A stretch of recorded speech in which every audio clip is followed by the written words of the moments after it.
the idea of perspective is power actually informs the whole of people stuff. So I got called to write this book when conversation after conversation with clients, I said, what's your biggest challenge in leadership? They're like, people, team dynamics. I got struggles with the CEO. I got struggles with my team. And it was always about the people interactions. They were okay with strategy. They were okay with making decisions, but it was the subtleties and nuances of the people that they wrestled with. And so when I was putting the book together and I was thinking about what's going to be the message and material and frameworks that are going to support people the most, it really boiled down to this idea of perspective, and that how we see ourselves, how we see each other, and how we see the bigger picture can make or break our leadership legacy.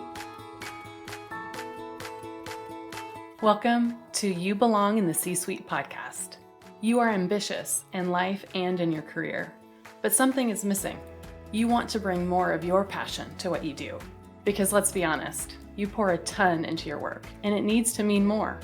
I'm your host, Laura Eigel. I'm a mom, wife, PhD, coach, advocate, introvert, and indoor rowing fanatic. I'm passionate about living a life that's in line with my values. We'll give you the actionable tips and tools you need to lead with your values, make a difference, and have career success. The world needs more diversity and authenticity in the top jobs at organizations. Your leadership belongs there. You belong in the C-Suite.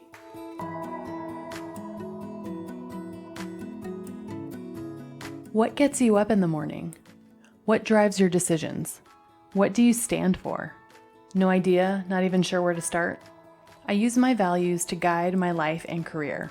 It's the basis of how I've built boundaries for myself and stuck to them. Are you ready to dig into what matters to you? Go to thecatchgroup.com to download your free values worksheet. That's thecatchgroup.com to download your free values worksheet to get to your core values and take action on what matters most.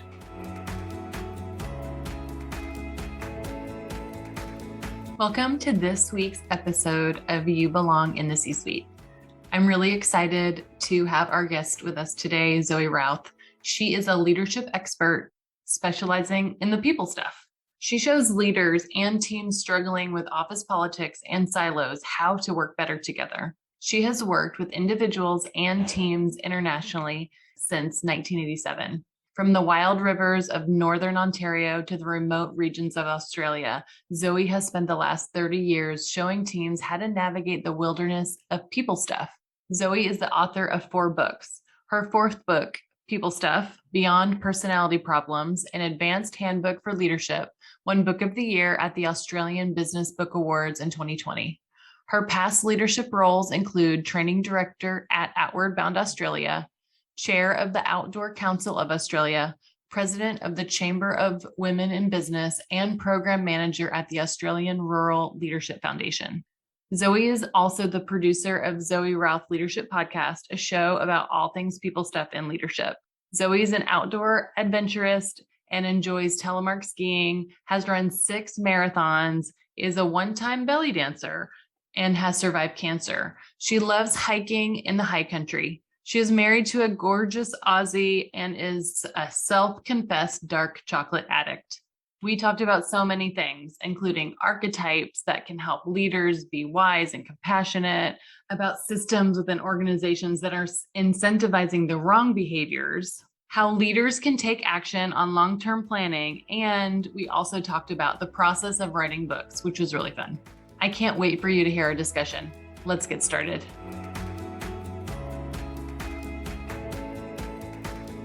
Well, welcome to You Belong in the C-Suite podcast. I'm really excited for our guest today. Can you please give us your intro and just a little bit more about your career before we get started? I would love to. Thank you so much, Laura. It's great to be here. Well, my name is Zoë Routh, and I have escaped Canada to end up in Australia. That happened about 25 years ago.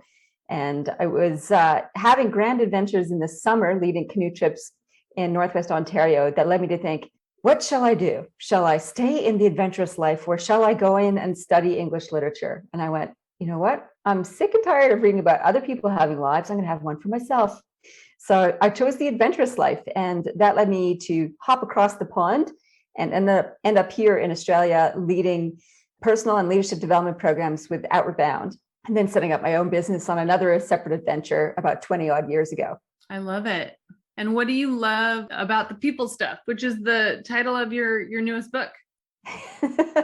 Well, I think one of the things I worked out when I was trying to make that big decision, what shall I do, university or adventure, I thought about the things that really lit me up. And it was always about hanging out with other humans. And I love being part of groups. I love leading groups. And I just found it such a tremendously powerful experience to work together in a team.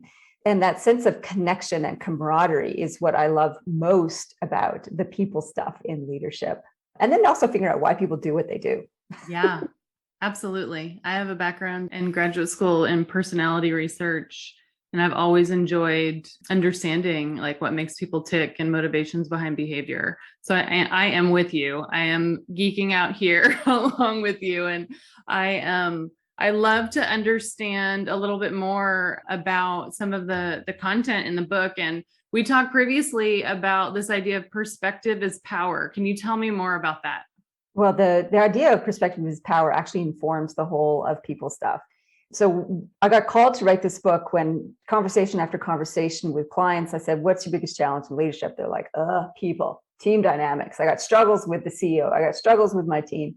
And it was always about the people interactions. They were okay with strategy. They were okay with making decisions, but it was the subtleties and nuances of the people that they wrestled with. And so when I was putting the book together and I was thinking about what's going to be the message and material and frameworks that are going to support people the most, it really boiled down to this idea of perspective, and that how we see ourselves, how we see each other, and how we see the bigger picture can make or break our leadership legacy.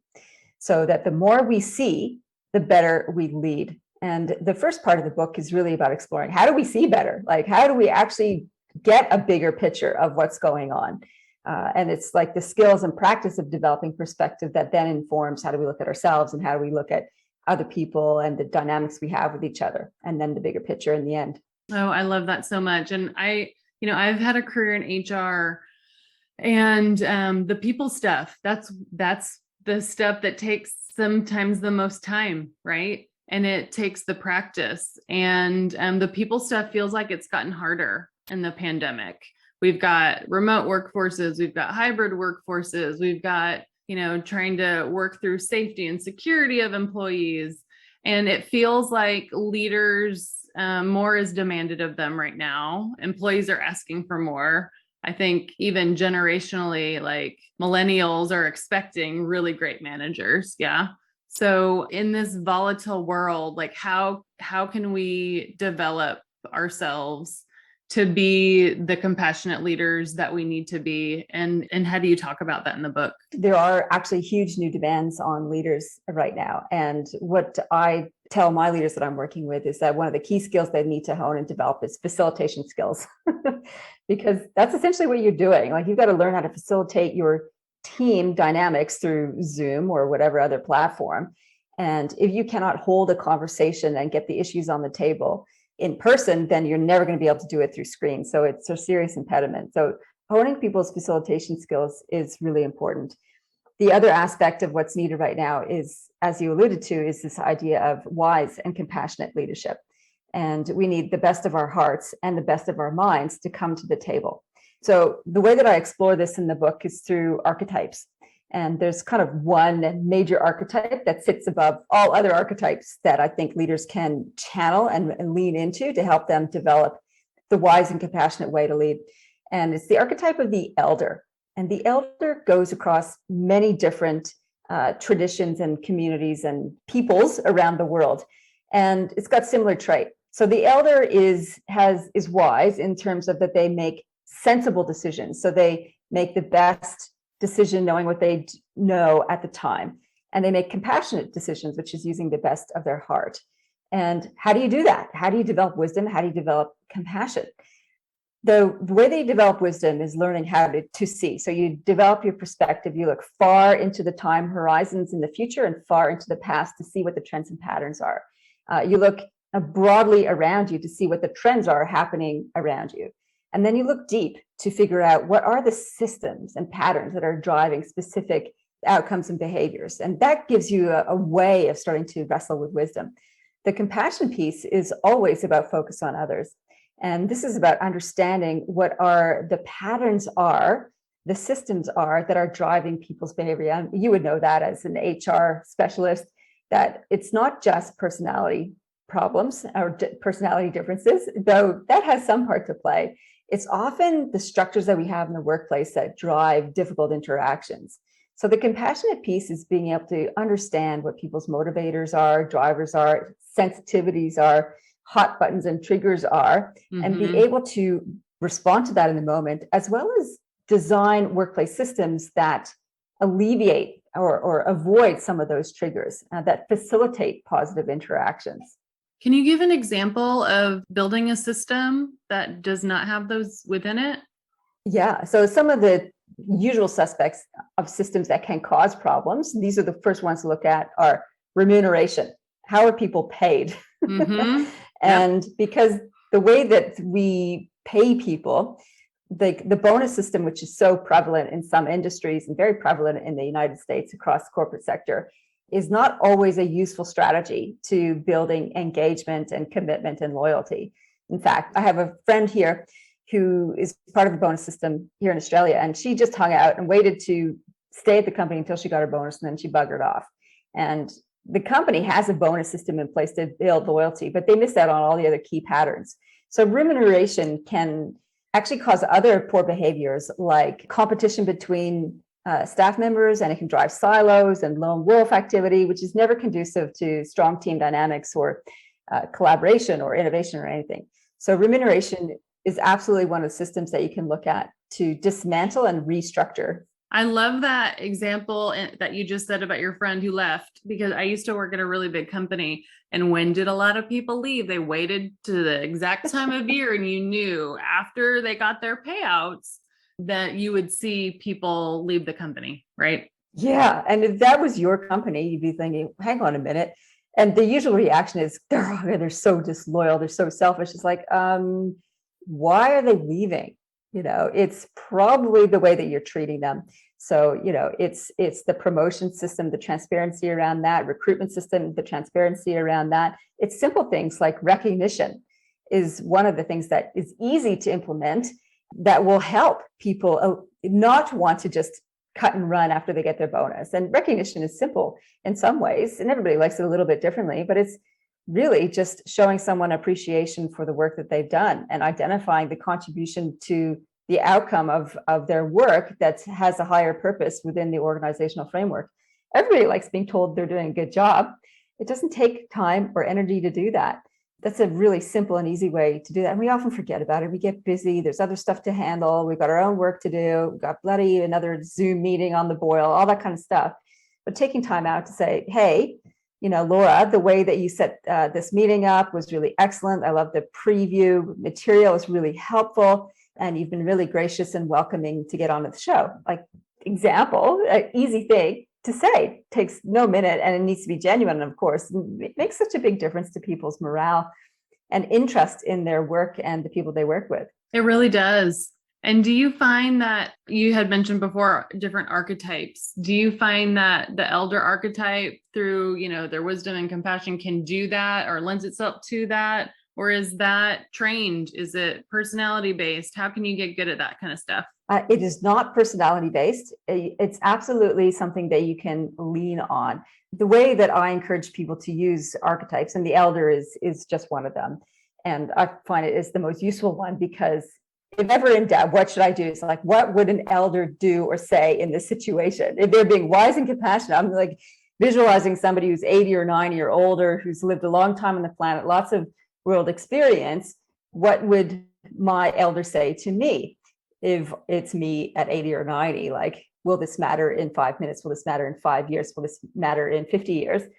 And you can channel the best of the heart and best of the mind through that practice. So it's like asking that question through somebody else's lens. So exercising perspective in that way. And it's also, you can use archetypes, you can embody them in some ways. And the way that you do that is by having little reminders around you to help you do that, whether it's physical things like a picture of an inspiring elder, or I have a client who had his necklace with little blocks of letters, which was WWJD.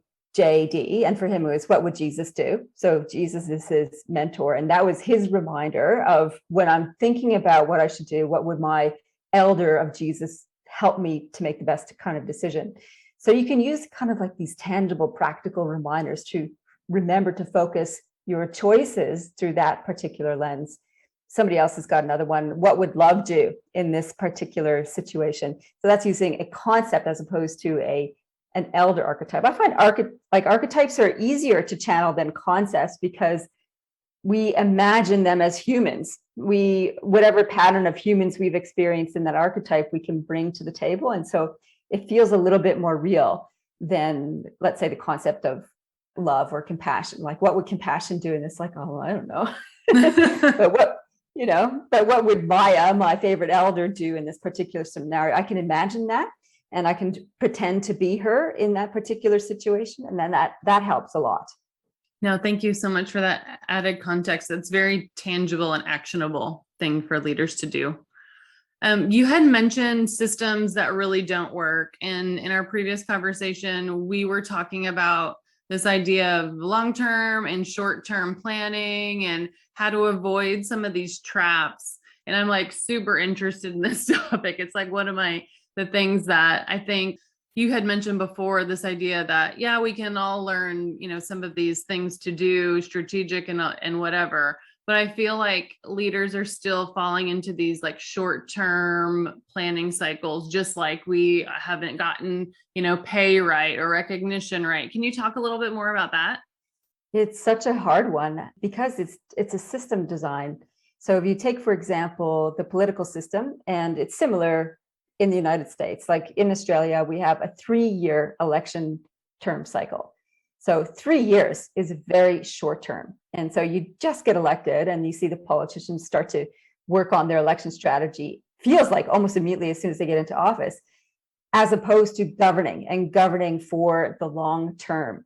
And when you're in government, you're setting up infrastructure and policies and laws that will have a long-reaching effect. And I think it's similar in business when we have 90-day reporting cycles, like quarterly reporting cycles. We work towards getting the results across the line in that quarter. And we don't necessarily think about, what is this activity going to mean for us in 3, 5, 10, 15, 20 years? Because what we're working on now could make a huge difference for our long-term effectiveness. But if we have quarterly reporting cycles that account to our shareholders, and they judge us on those quarterly reports because it means they get money in or not into their own pockets, then it's going to scupper our attention or funnel our attention into particular activities just to get that particular outcome. And it's hugely problematic because we may end up doing all these short-term activity that goes nowhere. And we end up treading water going backwards, especially if we get caught on the back foot with something like a pandemic. And we didn't do enough risk management, which is long-term thinking and long-term planning. If we're not prepared for these types of events, then we're going to be walking a thin line all the time. So that's a couple of examples where remuneration reporting and systems drive this behavior that isn't helpful in the long term. And it takes really savvy leadership to say, okay, how do we manage this? Can we break out of the quarterly reporting cycle? Maybe, maybe not. That may be too difficult a thing to transform in the short term. It's a question of and rather than or. It's like, okay, we have short-term reporting cycles and we have a long-term future to look at. It's a polarity that I help leaders navigate all the time. It's this polarity of what's happening now and what's happening next. And we need to flow between the two of them. We can't just be too obsessed on the now, because what's next is always, it's coming. And what we do now can see the future so much better. So say, for example, I'm working on a 10-year plan for my own professional life. And that seems like a long time in such a volatile, ambiguous state of affairs right now. And sometimes it feels really hard to do that because 10 years is so far away. It's hard to imagine 10 years from now.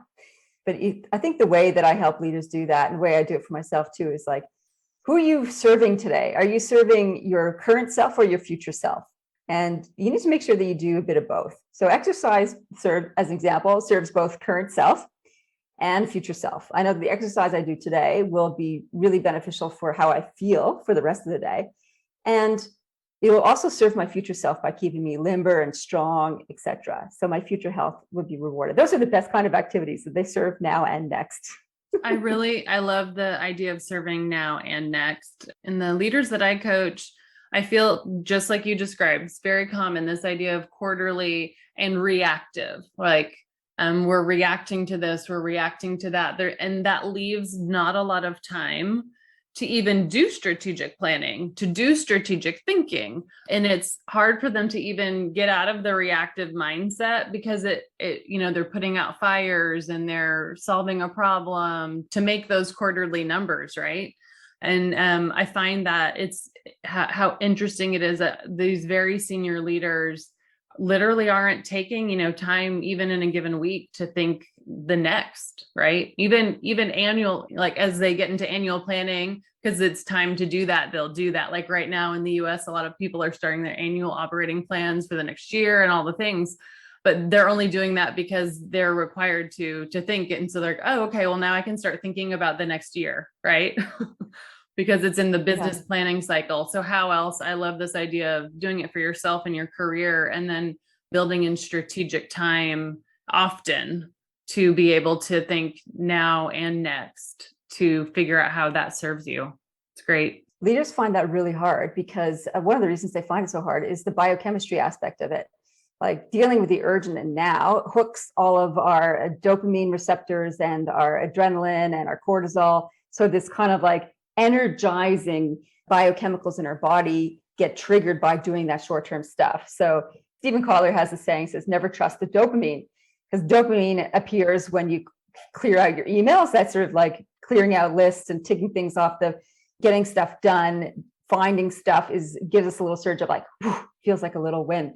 And we mistake that sense of satisfaction and accomplishment and false sense of progress with these crappy little tasks, and which are often reactive and stuff. And so it's very easy to stay stuck in that. Like if you're scrambling with what to do, you go for the stuff that gives you a bit of surge of like, whew, that feels good. I'll just get that off my table. Instead of the long-term work, which requires a different set of biochemicals in order to get the really productive, effective work done that way. And so leaders need to learn how to change gears, not just use one gear at work. And the adrenaline, dopamine, cortisol system is not the one that we have to rely on all the time. Plus, it leads to burnout unless we switch over and get some oxytocin and serotonin from doing the people work, by the way. And so what leaders can do to help set themselves up right for this, it's not just about scheduling strategic time in the diary, because God, how many leaders, you're probably the same, who's like, oh, I'm going to do that. And they schedule their 2 hours and they get to the 2 hours and like, right, strategic thinking, right, what do I do? And they get distracted. Yeah, if they don't schedule over it, right? Usually it's like, oh, sure, I can meet with you. Yeah, I have some time. Yeah, that's right. And two reasons why that happens is they can't change gears out of the short-term reward systems of the dopamine. And two, they don't necessarily have a plan for that strategic thinking. They don't have the frameworks in order to process their thinking. Like strategic thinking is not sort of sitting in a room and going, what shall we do? And just plucking things from the sky. Like it's, that's a waste of time. Like using specific planning tools or reflection tools is the way to go about doing that. And there's a couple in my book, People Stuff, that people can lean on, or a Google search of strategic thinking models will help. There's that aspect, but it's also setting yourself up to get into flow. And flow is that fabulous, creative, productive state that was first charted or described by Csikszentmihalyi. And I'd point people to the work of Stephen Kotler and his book, The Art of Impossible, which is a fantastic book. Have you read that one? I have. Oh, it's so good. Finally, he's written about flow heaps in his last few books, but this one was like a very detailed how-to book, which he found difficult to write, by the way, which I find interesting. But yeah, it's ironic. Yeah. Yeah, he's like, I don't like this how-to stuff. He likes more the descriptive and storytelling, which I get as an author. But anyway, The Art of Impossible by Stephen Kotler is a great handbook for leaders to dig into. And it talks about the things that you can do to set yourself up so that you can get into this hyper-focused, hyper-productive state. So the three big ones that he alludes to, which are useful for leaders to know, are meditation, which trains our ability to focus; exercise, because that clears out all the emotional and histrionic energy of being hooked on the dopamine; and gratitude. So their research shows that by practicing gratitude, either through journaling or recording or contemplation, it puts you into a different frame of mind. By having those three practices going for you, you can actually slip into the state of flow where you become instantly more creative and productive. That's what you want to be doing in your 2 hours or whatever you plan for in your strategic thinking. So you get in there, it's like, wow, you plow through all this stuff instead of leaving it to the last thing on your list. And you're like, oh, strategic thinking, it's Friday afternoon. I think I'll just chuff off and have a glass of wine. Which isn't entirely a bad idea sometimes. Yeah, that's right. If you feel like a glass of wine, it's Friday afternoon, it's probably not a good time for strategic thinking necessarily. Well, you mentioned that that you are an author, so I'd love to dig in a little bit more. So People Stuff is your fourth book. Can you give us a summary of some of the other things that you've written about and what that process is like? Okay. I'm laughing because the process, oh my God, let's talk about that first, because writing books is really hard work. Yes. And oh my God, it's a process of angst. And this is definitely, book writing is definitely a future focused task, because it's such a long process to get something out the door and into a physical format, that you have to stay committed to the idea of this is going to be worth it in the long run, because day to day it's like, does this make sense? Is this going to be of service to people? So the process, yeah. Oh, it had the little gremlin on the shoulder, hasn't gone away that much. Third and fourth books, it was a little bit less, but it was still there. So there's a lot of angst. I'm not sure if this is true for every author, but it certainly was true for myself. Now, in terms of the other books I've written, Composure was my first one, How Centered Leaders Make the Biggest Impact. And that book is really about understanding self. It's about exploring what's important to you. It has a piece on archetypes in that as well. It's looking at your own personal beliefs and challenges and your map for the future, and facing down your inner demons and inner dragons, as I call them.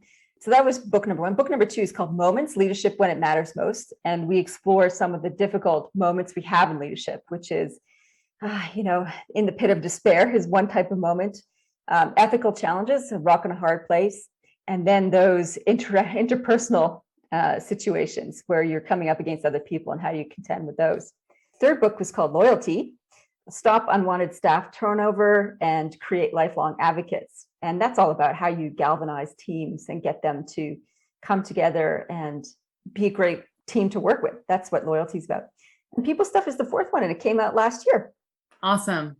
I so agree with your description of the process of writing. I've just started, I'm in the middle of my first book, and completely agree. It is angst ridden, but it's exciting. I guess I'm not in the middle of it. I'm almost done in the writing process. So there is light at the end of the tunnel, but it's definitely a process. So it is not for the faint of heart. Yeah. You also mentioned to me earlier that you are now getting into fiction or writing a novel. Is that right? Yeah. And the angst started all over again. Is the book writing process different between nonfiction and fiction? Yes, absolutely it is. So I did a writing course with Stephen Kotler last year when I started writing this novel. I asked him that exact question: what's different between fiction and nonfiction? Because he's written both. And he said, well, in nonfiction, you're advancing an idea, and in fiction, you're advancing a life. So the story and construct is completely different. What is the same or similar is the way that I write my nonfiction. So I'm not sure this is true for every nonfiction writer, is that I write a lot of case study and story in my nonfiction books. And that aspect was very similar in terms of drafting a longer story that carried over however many pages, 100,000 words or whatever. So yeah, there's a lot. I had to go back to the drawing board. So I'm back in newbie world again, even though I studied English literature in university. That kind of helped, actually, just like remembering all the stuff I learned at university. And the idea of plot, of character development, on things you should and shouldn't do, and common traps for writers, like all that kind of stuff. So that I feel like I'm in a huge learning curve again. So I don't know what I don't know. And I'm glad I have a good editor who is not afraid of giving me constructive feedback. I love that. And so that's really helpful too. And I think that's good for any author to have, is to have a good editor who can pull apart your ideas, and you just park your ego at the door and listen to what they have to say, because in the end, it's not about your ego, it's about the experience for the reader. And that's really helpful lens to keep in mind when you're writing. It's like, is that serving the reader or not? I love that, serving the reader. And then I feel like there's a parallel as a leader. You're not serving yourself, you're serving the team, the organization. And I really like that. I really like that piece of it. Well, you just picked up on a really important aspect of what to avoid when you're a leader, and that's the trap of power. And the trap of power is hubris, which is to focus on self, and you get self-obsessed, and you can default to all sorts of improper behaviors, including impulsiveness and reactivity, and you lose your sense of empathy. And Dr. Keltner writes about this in The Power Paradox, which is a fantastic book. And this whole idea that you get energized by power and authority.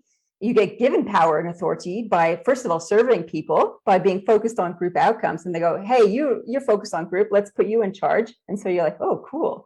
And then you get all excited and energized by all the stuff that comes with that the lens or your perspective goes from looking at others and swivels to focus on self. And that is not instantly, but it is a path to downfall. So the idea of swivel your lens out again and focus on others is absolutely one of the ways to avoid the traps of hubris. Really important to remember that one. Oh, I loved everything that you just said. I could not agree more. It's so true. It's so true. And I feel like it's a trap, the ego that you just see leaders fall into so easily, whether it's power, influence, how things are done, not bringing others along, all the stuff. Lots of traps to fall into there. It also, if you're feeling miserable and deflated, that's often because your lens is swiveled again back on yourself.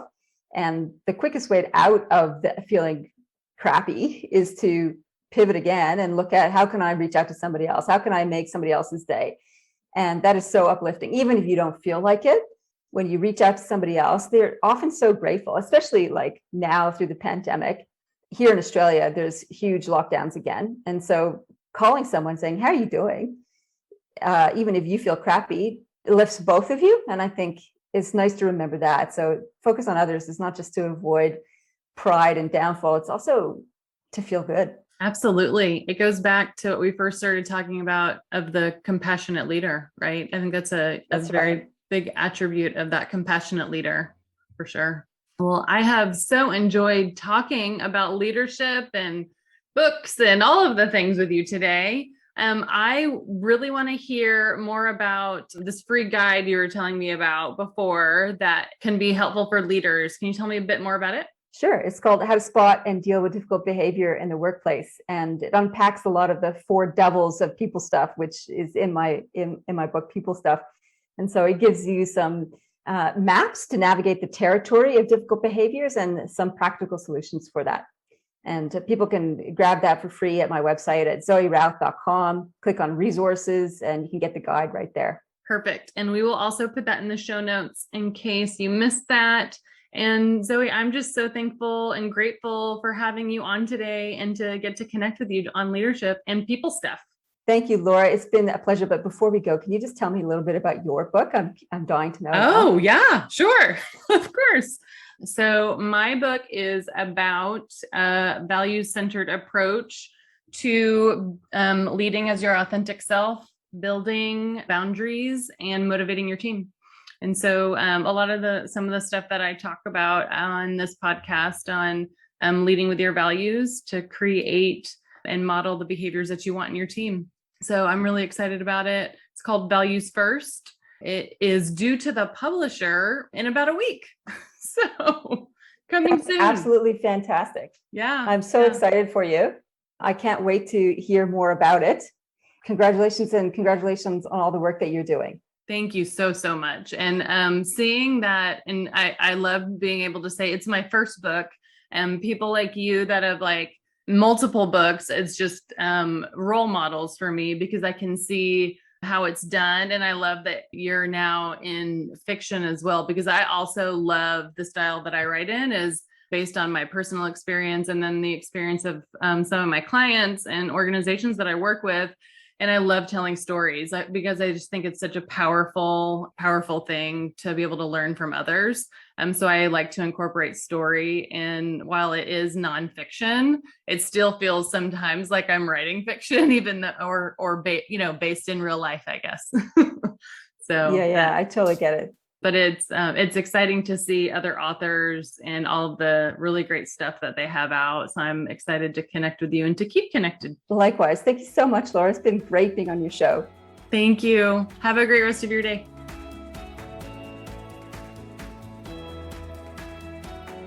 I want to thank you so much for listening to the You Belong in the C-Suite podcast. If you are enjoying this content, please remember to rate and review on Apple Podcasts. By leaving a review, you are helping others find this content. We will be featuring 5-star reviews on air in upcoming episodes. Editing and support for the podcast is done by S&E Podcast Management. To get more tips and tools to help you live a life guided by your values, go to thecatchgroup.com. Keep your boundaries and take care.